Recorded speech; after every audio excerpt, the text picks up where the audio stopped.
Okay, good morning, one and all.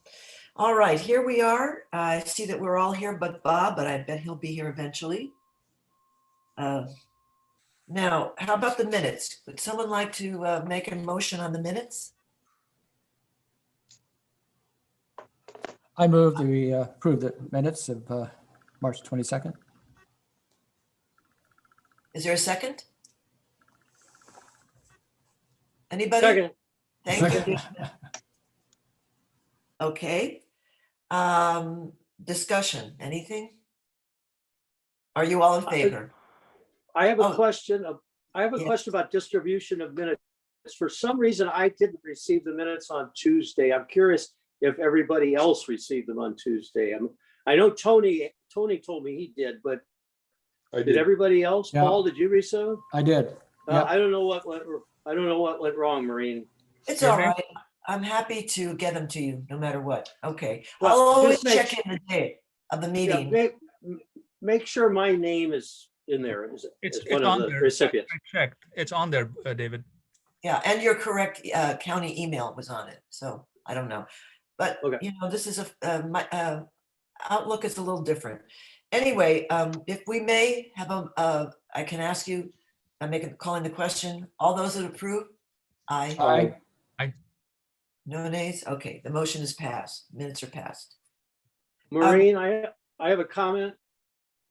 Not about the past minutes, future minutes. I'm doing the minutes as I volunteered last time. Remember, you twisted Thank you. everybody's arms? Yes. So I'm going to do them. I would request that, please, that you connect me to the Zoom minutes, not on the county website.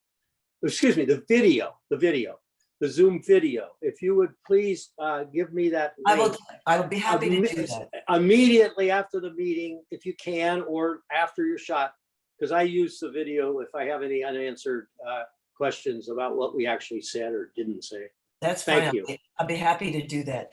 There's one matter before we go into talking with Lisa Henderson, our county clerk. I wanted to bring up one matter that I think is vital to all of us here in this committee. The Operations Committee, as Paul is the chair of it, some weeks ago passed a motion regarding the personnel manual and the charter, and we passed a motion to amend language in the charter and personnel manual to make all both electeds and regular employees accountable to the personnel rules and procedures. We were very confident about it. It seemed like a pretty direct thing to do. I asked Kevin to get a legal opinion. He talked to Mike, and Mike came back with we have a plane in the video. Mike came back with a comment saying he had no idea where that came from. He asked around the administration and no one knew the source. I then contacted MRSC and they gave us an opinion. And it turns out that electeds are not bound by the rules and procedures of the personnel manual. That's what I thought. We talked about it thoroughly. It's kind of a wild thing because that means their only accountability is to the public that voted them in. And they're not required. And the state Supreme Court has upheld a couple of cases where a board of commissioners tried to impose the rules of the personnel manual on a judge or someone else, and they were denied. So we have in our group repealed that motion, and I'm waiting for language from Amy Vera so that we can give an explanation that will be put into the charter and in the manual where it says that the county electeds are exempt. We just want to have a point of reference so that future CRCs don't try to go down this rabbit hole again. So I just wanted you to be aware of that. There really isn't anything to discuss because it's kind of a already done issue. Yes, David.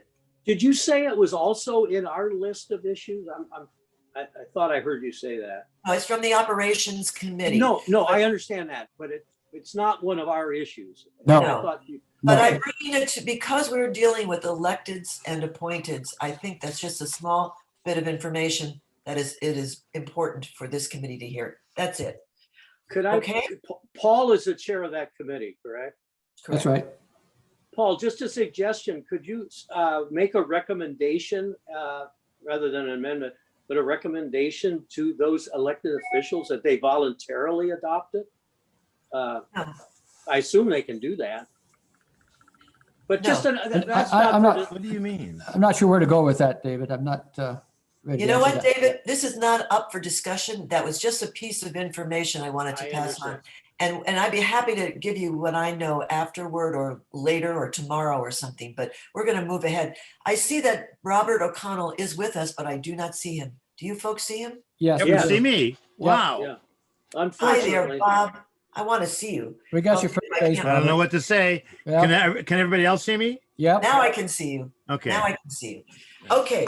You just So- have to wish and wish. I do. I do it all the time. So that's why I'm glad your face is here. Ah, All right, today we're going to welcome County Clerk Lisa Henderson. She's been kind enough to give us part of a busy day to come and let us know what she does as a county clerk and also to handle some of our questions. So Lisa, thank you again. I'm so glad you're here.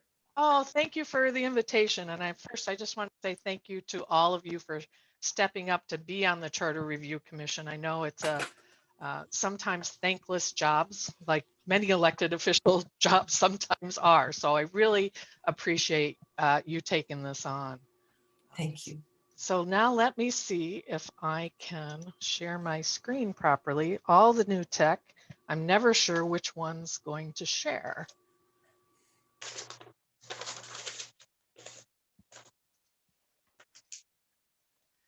So hopefully you're There you go. seeing County Clerk, Superior Court Clerk. yep. Oh, perfect. Okay, so the first thing let me tell you a little bit about myself. I was appointed to the position in 2018 and then elected for the period beginning in 2019. I came to this position with 12 years of legal experience in the private sector. I also worked in escrow and have a strong background in accounting and finance prior to coming to the island. And I'm here today to talk about, because I know there's a lot of confusion in the community about just what the county clerk does. And I'm hoping to be able to answer some of those questions for you today. First, you'll notice on this first slide that I am the county clerk and the Superior Court clerk. I really wear two hats in two different branches of government. So I just wanted to start out with that piece there. And I'll talk more about that as we get going. Let me see if I can change the page. You're not seeing my mission statement. There we go. I won't read you the mission statement. This is basically what our tasks are, is to keep that record open. The court record is different than other public records in that most of our documents are public and people can come in to our office anytime and review that record. And it's my job to keep that record accessible no matter how we change the medium, whether it's in the cloud, whether it's in paper. So very quickly, this is who we are. I promised Maureen that I wouldn't do death by PowerPoint. So this is us. Most of us are pretty camera shy. I really had to do some digging, so that's why most of us are in shadow here. I have a small staff, 4.4 FTEs. I'm sure you've heard FTE a lot now. And I just want to point out that during the recession of 2008, the staff was reduced to the current levels that we are at now by 1.4 FTE. We have continued to learn to do more with less in this office through technology, just through efficiency. And most of my staff, we cannot be specialists. In a small county, in a large county, you have criminal clerks, you have probate clerks, you have civil clerks. That's not the case in San Juan County. We all have to be able to step in no matter the case type. Our case counts in the amount of cases that we're seeing has been reduced since COVID-19. We are expecting that to start picking back up. I did get a recent opinion from the National Association of State Courts that there are probably some people who didn't realize that the courts have been open during COVID and have resisted filing their civil cases or their dissolution and all of those. So we are expecting things to pick up again. we're a little worried about that. Mm. So this is the purpose. Our stated purpose is we ensure the separation of powers among the branches by preserving the integrity of the judiciary. We do have specific duties assigned by statute. I have 12 pages of duties cited by RCW, appellate rules, all of that. I'm happy to show that to you if you want to come by. I don't think it's very helpful for this group. What is important is for you to know that the clerk is in the executive branch of government, but we do have some judiciary branch duties. So these are some of those separate functions. In the judicial branch, I keep the seal of the court. We record the proceedings of the court. That's taking minutes. It's not a court reporter. We are required to be in attendance for all court hearings. We receive all the records and documents in a case, and we are able to take some quasi-judicial actions. In the executive branch, we file the documents, we provide that access to court records. After a trial or a hearing, we keep those exhibits and make sure that everything is not appealed and return those things. We have the index all of the documents, and we maintain that independent record. Also in the executive functions are all of my department administrator functions of budget and hiring and legislating, all of those things that any other department manager does in San Juan County. So we are the financial officer of the Superior Court. And in that function, we assess fines and fees, always pursuant to a court order. And we maintain the execution docket. That's just the list of judgments. We receive payments for criminal and legal LFOs that we call them, and we distribute that money to the victims, county and state in compliance with statutes. There's a split on the way our fees are passed on to the rest of the county and the state. So these are my judicial officer type duties. I can issue a subpoena. We review court documents for completion or errors. I can go back to the judge or the prosecutor and say, hey, this might not be quite what you meant. But what's important here is that it's what the judges and the prosecutor put in writing. It's not their intent. We have to be real careful about that, especially lately as we're talking about the issue in Blake. It's about what they write. It's not what the intent was. And these functions really are set up to save judicial time and resources. They don't have to come back to court to get a subpoena or to get a garnishment once they have a judgment. I can do that. Some of our other services, you can get your passport in our office. We're an agent of the Department of State in that function. We have a will repository. We provide some notary service, and we can administer oaths, much like a judge can. The important piece here is the clerk cannot practice law. It's a big frustration for the public when they come in and think I can just hand them a form complaint. We can't do that. I can't tell somebody what should be in their complaint. We cannot practice law. I slipped this slide in here just to show you all the tentacles that the clerk's office works with. These are all of our, I guess, alphabet soup of people that we interact with. And this is on a daily, weekly, monthly basis. If you put some spikes on that, Lisa, it would look like the COVID virus. It does, doesn't it? That's a very good point. Good point, yeah. Well, half of my staff has now gotten their first shot, so I'm really excited about that. So I added this slide because I know there's some confusion about the county clerk versus Superior Court clerk versus district court. I am not in charge of district court. The judges are in charge of district court. I act as the county clerk and Superior Court clerk. Now, here are some of the differences. The Superior Court is a court of record established by law. There's no limit to what we can hear. We can hear any type of matter as the general jurisdiction court. But we don't, because we have a district court. So we stick to the felony, juvenile, dissolution, probate matters.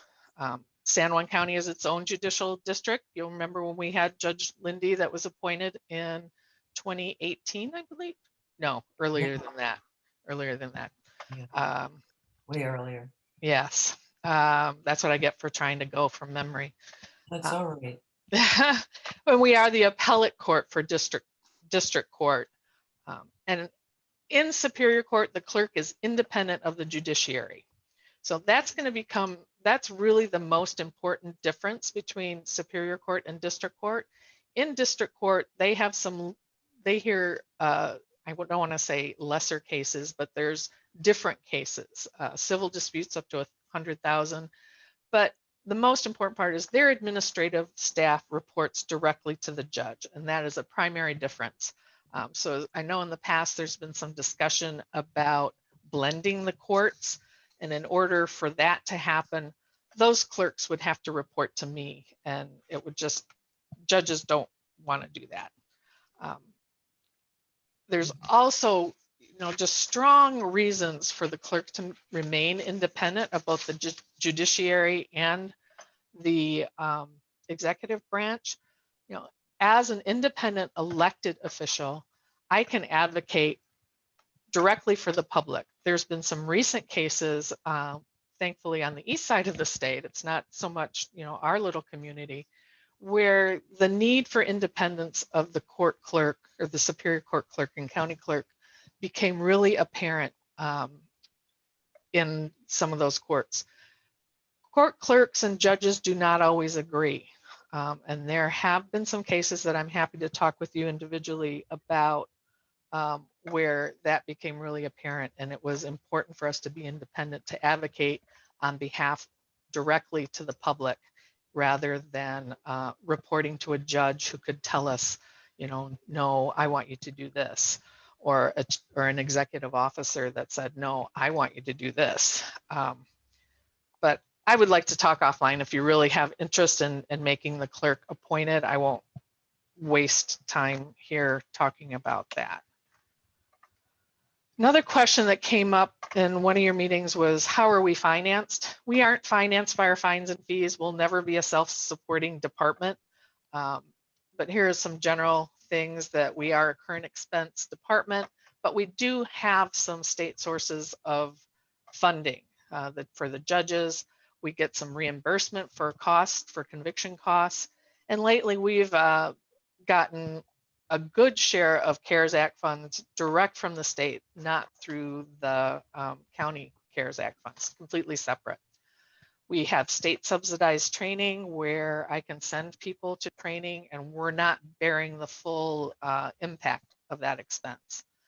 And our software is provided by the state for case management, and we've also signed on with the court documents management systems. And then coming, hopefully by fall, we will also sign on with the e-filing system.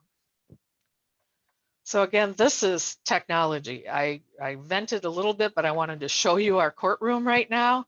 I'm sure Paul will remember none of these were here before. This was all, the judges did a great job securing funds where this did not come out of taxpayers' dollars. This was all at the, well, not local state tax dollars, I should say, but was funded by AOC CARES funding. Very often these days, because most things are remote, the only person sitting in that courtroom is a clerk.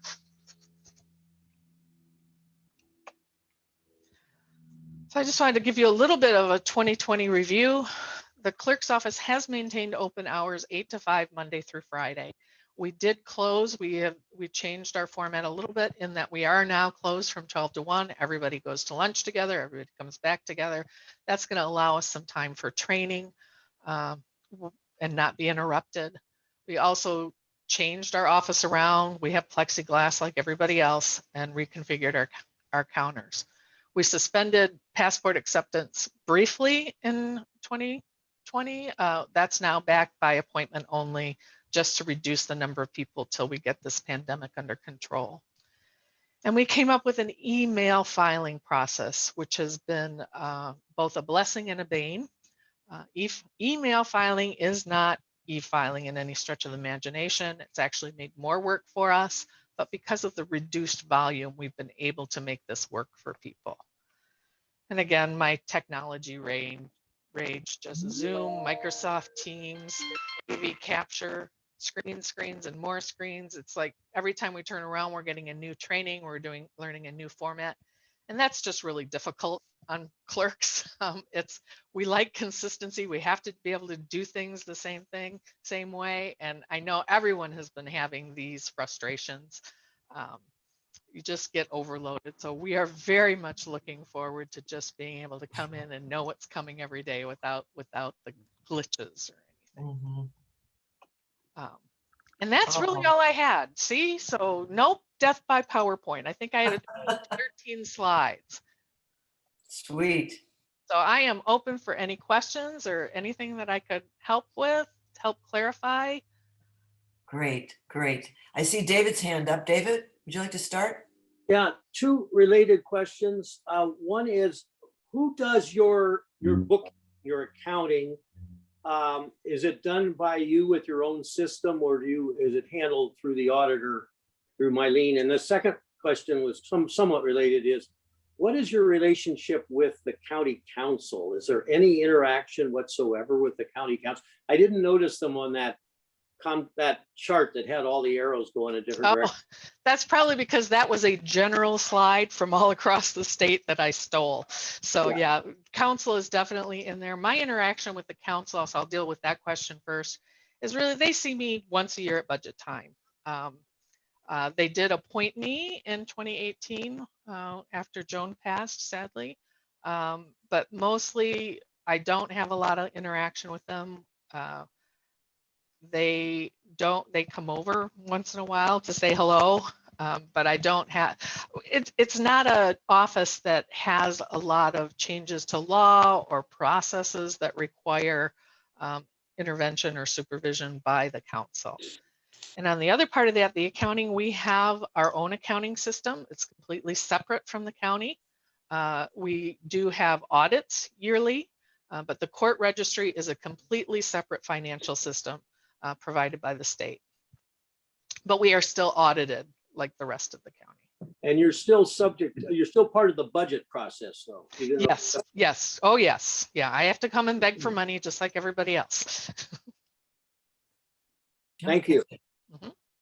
Anyone else? Questions? Richard Yeah. Crowd. Two questions, Lisa.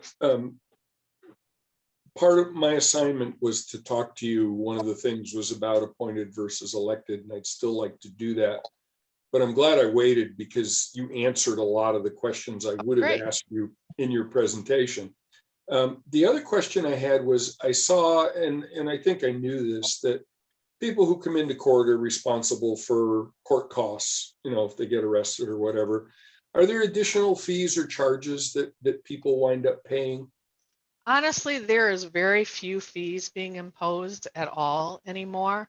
The LFO statutes were revised a few years ago, and all that San Juan County has really been imposing is mandatory fees and restitution. So that's $500 in Superior Court, somewhat less in District Court. And their ticket structures, that's a whole nother avenue. Yeah. But as far as the felony version, it's $500 in restitution if there's any. Do we have people, that's actually good to hear. Do we have people still though, low income people who wind up in a situation because of those fees and interest accrues and they can never get the debt paid off and it becomes a burden on them, the way it's been actually, I think, criminal in some states? So LFOs in Washington State, that's one of the things they fixed, is there's no longer interest accruing on fines and fees.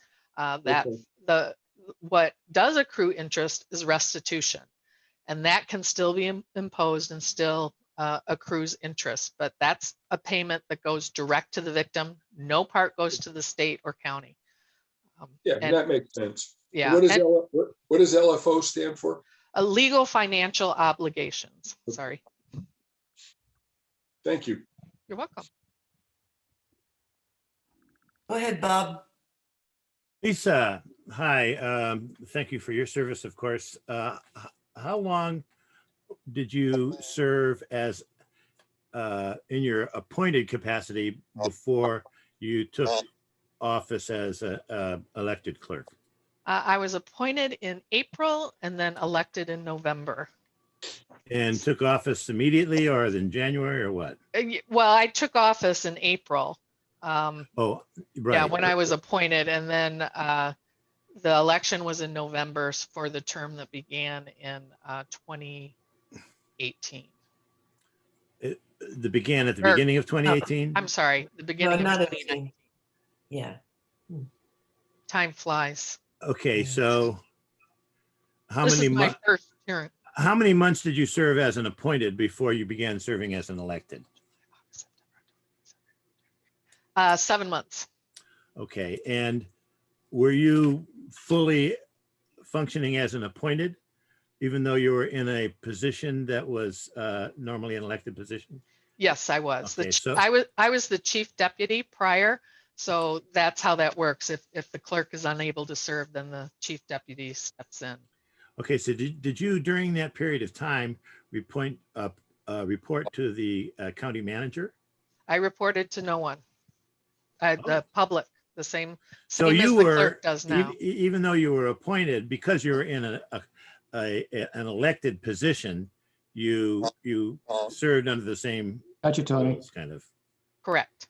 Okay. Marie, That's Tony all. has a question. I know, but I don't think Bob was finished. Are you finished? I'm finished. That's all right. Okay, go ahead, Tony. Sorry, I missed you. No worries. Thank you, Madam Chair. Lisa, welcome and good to see you again. Hi, Tony. So in one of your slides, you showed that half of your department's expense salaries are state funded, kind of. No, that's the judge. Only the Superior Court judge. Okay, so let me ask you this in a different way. So if your position, and I'm not advocating for it, but if your position is to get appointed, would you lose state funding as a clerk? to the department? No, there'd be no state funding. There's no state funding now for the position. So that would not change. So did I misunderstand that slide that you had maybe? Yeah, it was just, it referred to the judge's salaries. The other grants and reimbursements would not be affected whether I was appointed or elected. So is your department then the 4+ FTE, is it fully funded by county funds? That's correct. All right. And the offsets are the grants that we receive and some other things, but again, it's not a lot. Think of us as current expense. Yeah. So my second question, if I may, is that I've heard you before say that it's very critical to have the independence of the position, because then you're not responding or having to report to the executive branch of the county, in this case, the council or the county manager. Tell us more about what are the downfalls of having an appointed position. Well, oh, sorry. Go ahead. Yeah, that's the kind of how would that function in everyday life, that if you were to report to somebody else? Well, so the biggest reason for the clerk to be independent is because we do have that foot in both branches. But in a small county especially, no matter what we do, I am reporting to 1 or 3 people. If I get crosswise with that one person, as has happened in other cases and in other counties, that judge, that county executive can say, Lisa, I want you to do this because I said so. And my job is to protect the public's access to things. And we have had situations where it was the clerk that pointed out something that a judge or a county executive was doing that wasn't quite right for the public. It wasn't in the public's interest. And that's where those cross checks come in. I know that, and that same thing would be true if we were reported to another elected official. An elected clerk is in place by all the voters, and I can still be removed in 4 years. If I mess up, if I'm doing something that the public doesn't like, I can be removed. And clerks have been removed by the electorate. So I just think that the independence is such an integral part of the cross check and the checks and balance in the court system that you would lose that by making the clerk an appointed position rather than elected. And we also are able to lobby independently of the county executive, independently of the court system, about what's best for the public. We don't always agree with the prosecutor, with the judges about what should be in that legislation. I can testify, I can influence that on behalf of the people, not on behalf of the judiciary or the executive branch, just for the people. I see. Thank you. I have a question for you, Lisa. Sure. What is your budget approximately? It's like $425,000. It's almost completely salaries and benefits. Right. There's a little bit in there for a couple conferences and a little of equipment. I didn't spend that last year. Nobody did, I think. We just stopped all our training, but that's really what's in it. So whenever they're talking about budget cuts, that 10% or whatever they were talking about last year, in my office, that means people. And there's only a very small, I mean, with you can do math. If I have one person on vacation, I have one in one courtroom, one in another courtroom, that means the paperwork that's coming in isn't getting processed. So I'm really at the bare minimum of what I can function with right now. So that's just, and we're lucky. We're lucky to have a small caseload, but I do expect that to pick up. Yeah. I wanted to ask you one thing about your budget. Is it still the practice in the county that every department has to allocate funds to IT? I mean, Yeah. part of your budget goes to IT. Yes, a very large part of my budget, $40,000 last year. Wow. Mhm. Wow. And I have a Okay. small budget. I have another question, if I may, and then I'll give it back to the guys here. How do you manage? I see what you're saying in your charts. How do you manage separation of powers or protection when you're running the budget? I mean, what is the balance to you? I know you get audited, but and the auditor or the treasurers, there's a checks and balance system that is implanted into the system, but you're kind of in a separate world over there. Oh, I see what you're saying. Well, we are audited every year by the state auditor. Our checks and balances within our office it's really rather procedural. The judges are the ones that order fines and fees. We collect the fines and fees, so there's a separation there. And then kind of procedurally in our office, 2 people sign off on every adjustment. And that's we audit that monthly. So if somebody can't just come in and write off somebody's LFOs, that's checked monthly. Weekly, I get reports. And 2 of us sign on checks, always 2 of us. Yeah. So it's those kinds of things. It's really procedural in our office. I got it. Okay. Thank you so much. You're welcome.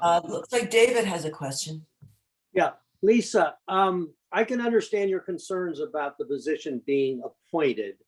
But on the other hand, I have some concerns about being elected if there aren't certain minimum qualifications.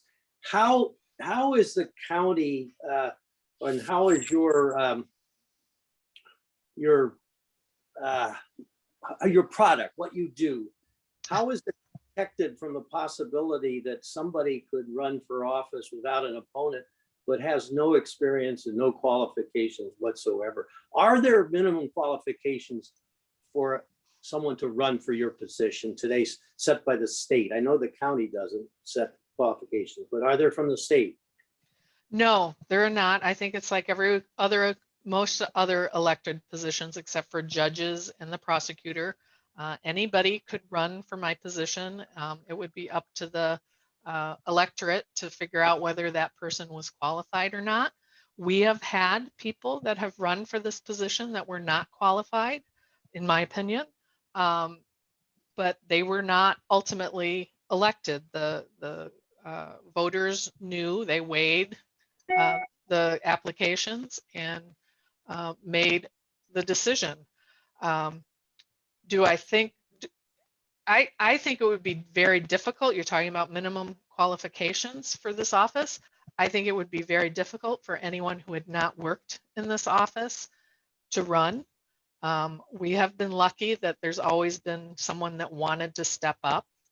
I think that willingness is getting tighter as time goes on, and I think it's a part of it's a symptom of a bigger problem in this county with our elected officials and how we're compensating them. Oh, yeah. And with, you just have to take that the elected officials are really public servants. Most of them could make more in the private sector.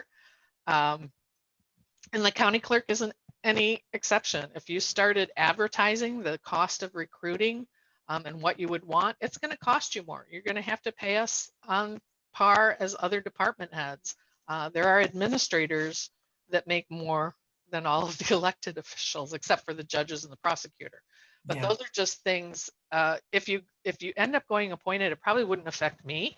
But the next time you go out and you want to hire for this position, I think it's going to cost the county more. Excuse me, Paul has had his hand up here. Paul?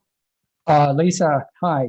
Hi, Paul. When you decided to apply for the position as clerk, do you happen to know what criteria the county had in terms of evaluating you?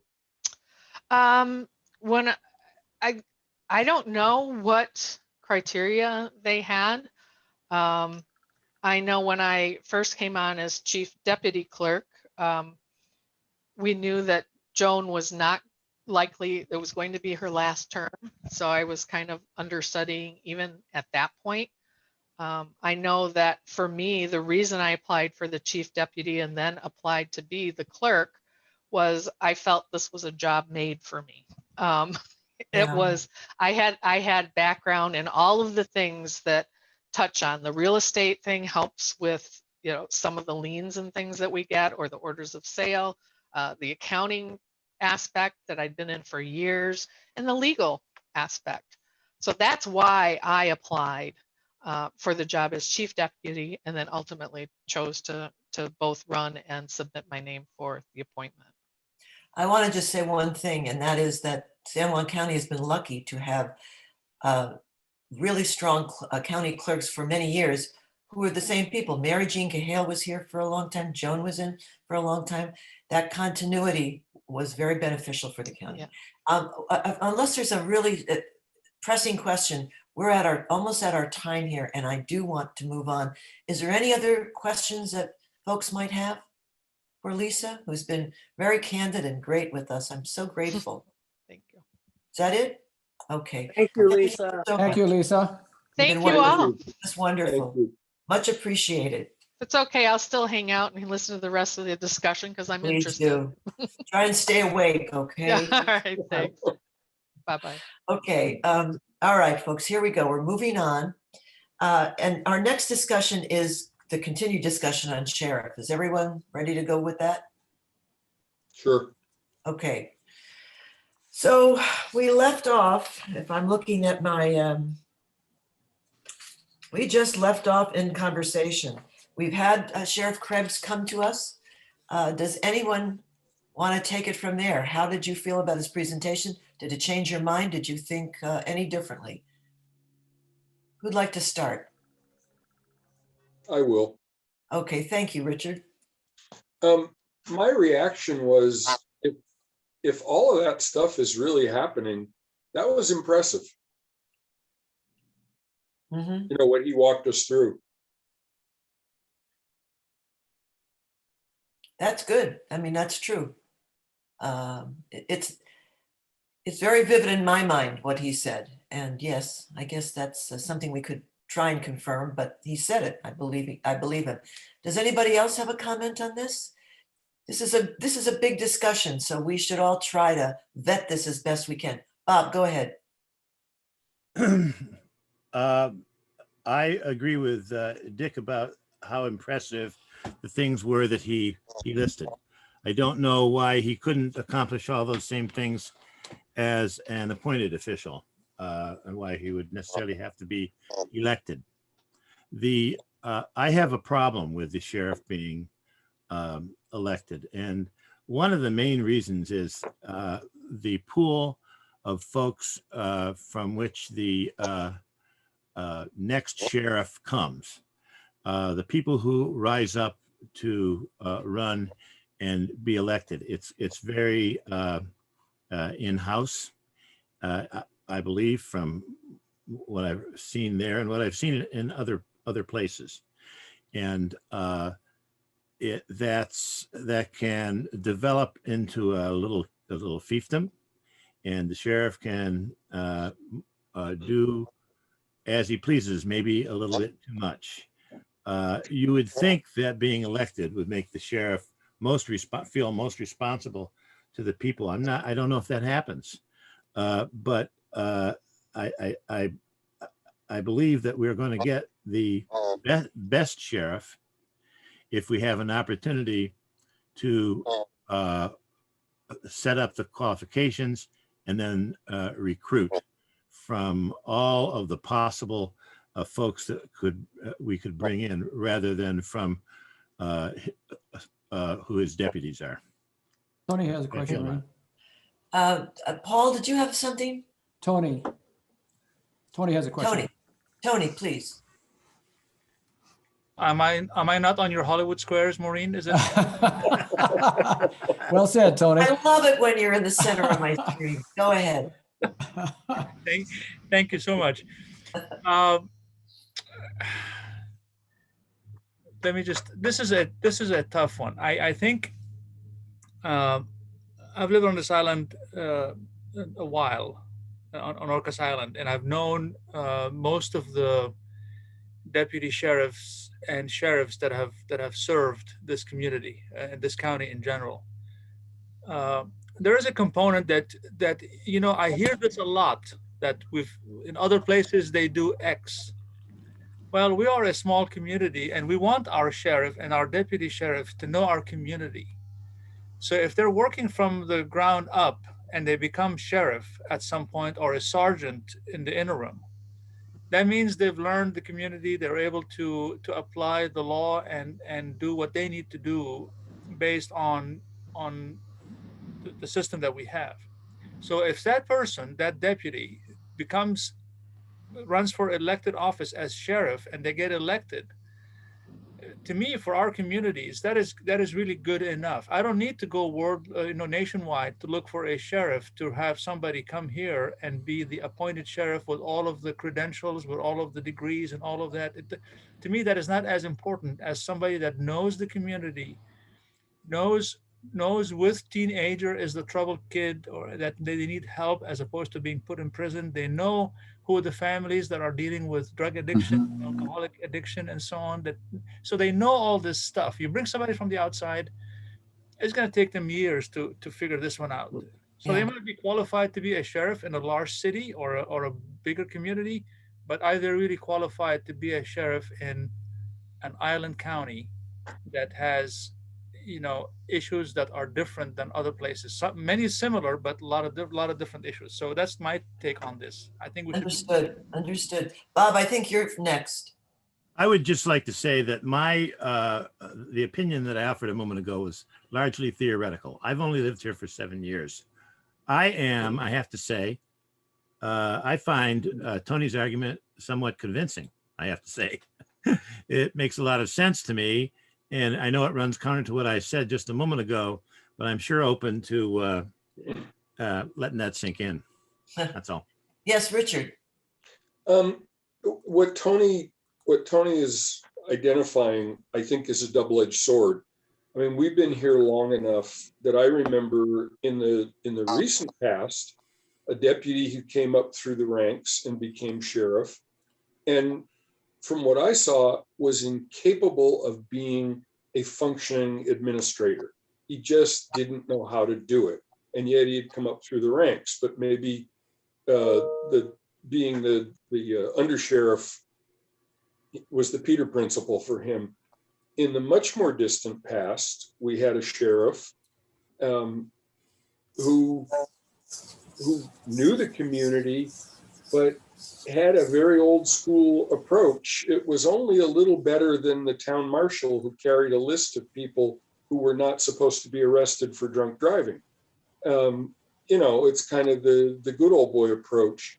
So I think you can make that argument both ways for the coming up through the ranks. And I'm one of the two people who put this on the list because my concern was that the pool is small, and also Cindy said something at the full meeting the other last week when she said, coming from Los Angeles, she said, I believe firmly in civilian control of the police. That's a strong issue for me too, but I'm still kind of on the fence about this. I mean, I see both sides of it. Go ahead, Paul.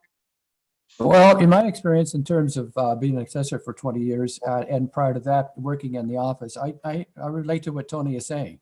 And even as far as the sheriff is from the assessor, the characteristics of the job are very similar.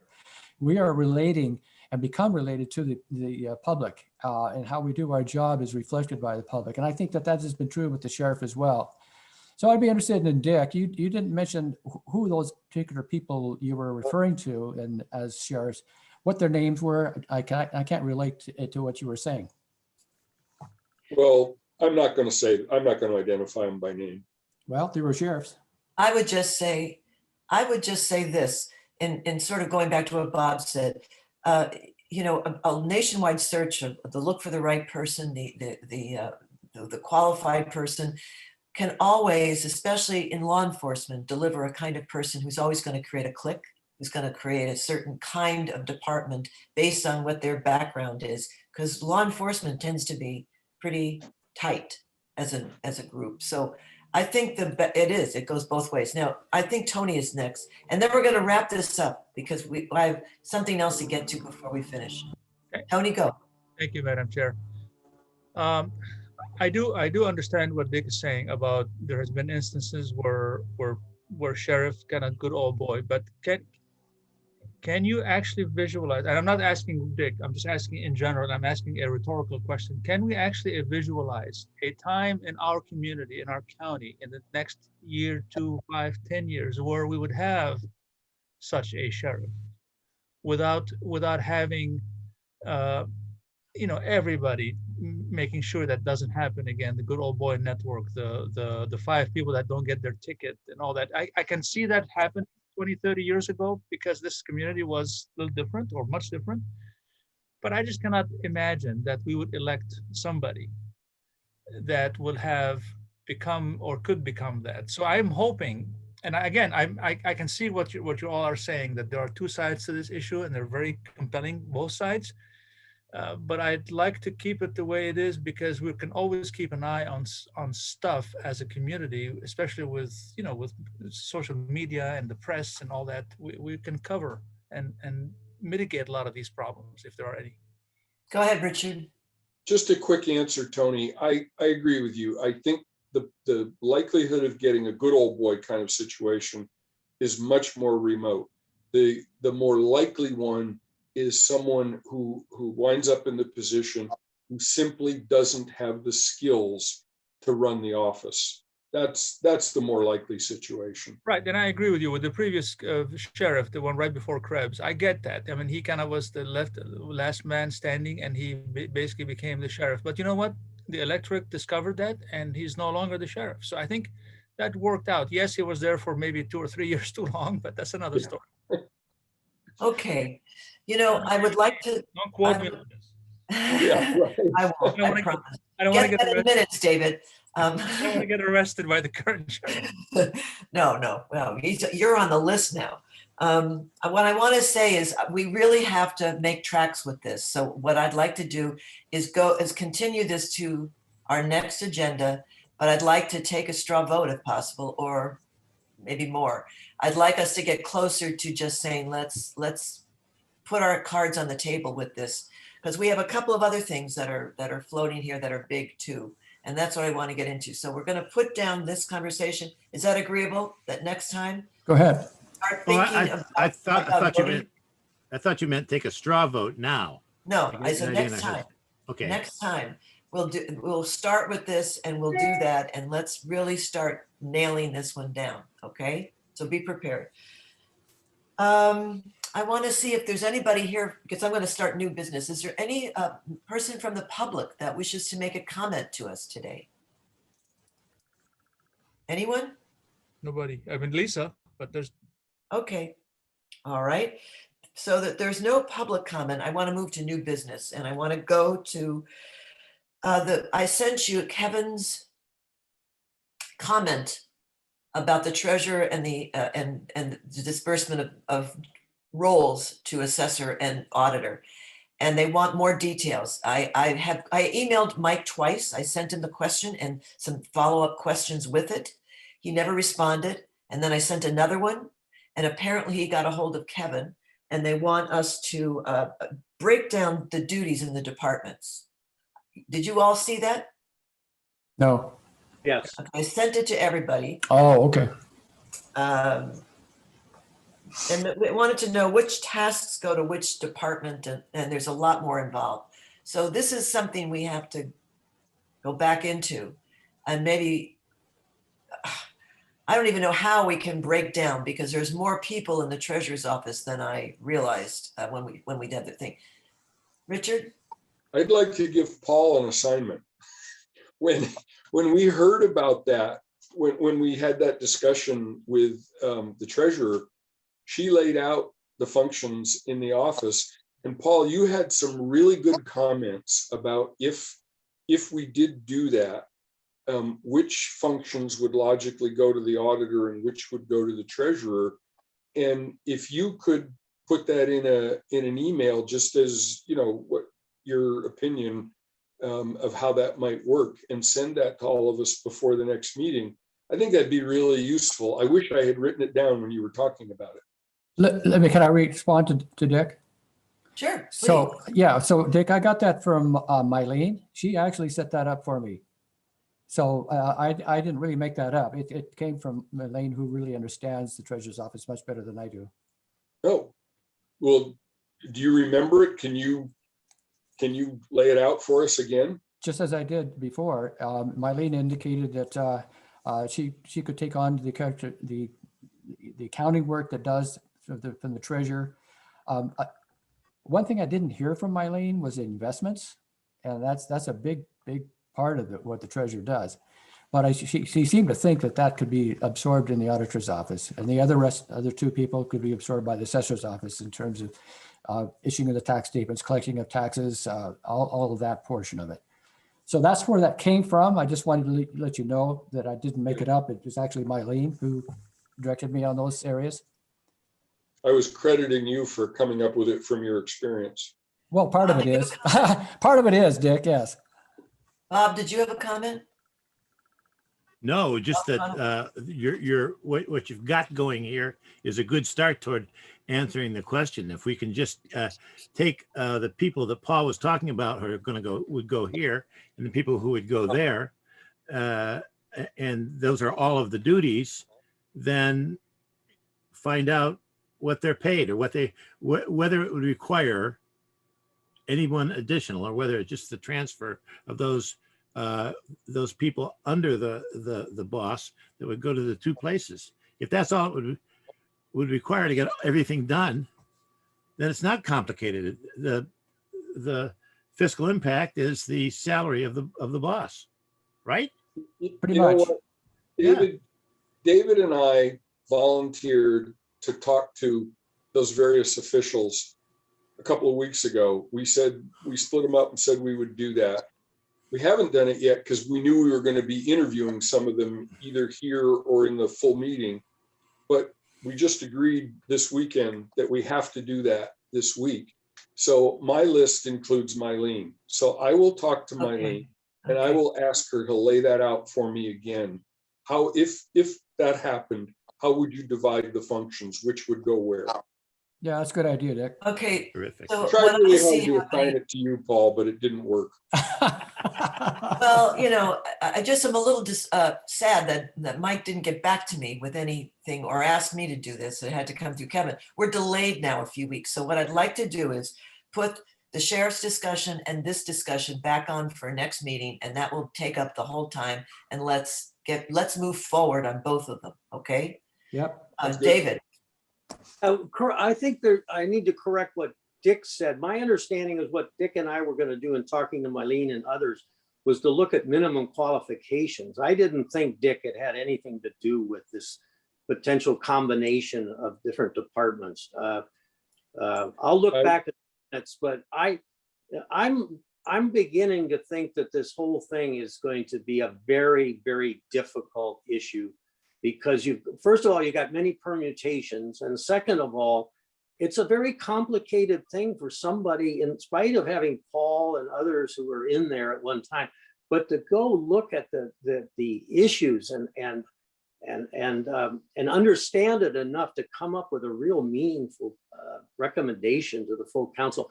This is a kind of thing in the corporate world. This is a much different world, I understand, but in the corporate world, companies, again, much more complicated, bigger, et cetera, but they spend hundreds of thousands and millions of dollars over 6 to 12 months studying these kind of consolidations of their organization. And I think it's a major undertaking, and it may be simple on the surface, as Bob has suggested, but what is it? The saying is the problem is in the details. It's going to be a very detailed, require a lot of expertise. And if you were to do a straw poll now, I would abstain on even pursuing these kind of okay.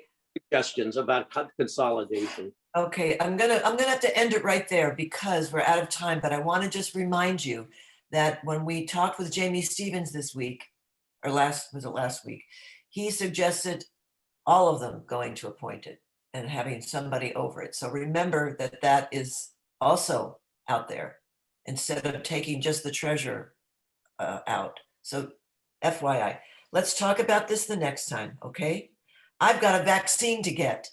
Yeah. Me too. All right, so if that's okay, let's just end it here. Thank you all so much. And we're going to adjourn as of now, okay? Turn off the recorder. I'm doing Thank it. you. Thank you. I'm doing it. Bye. Bye.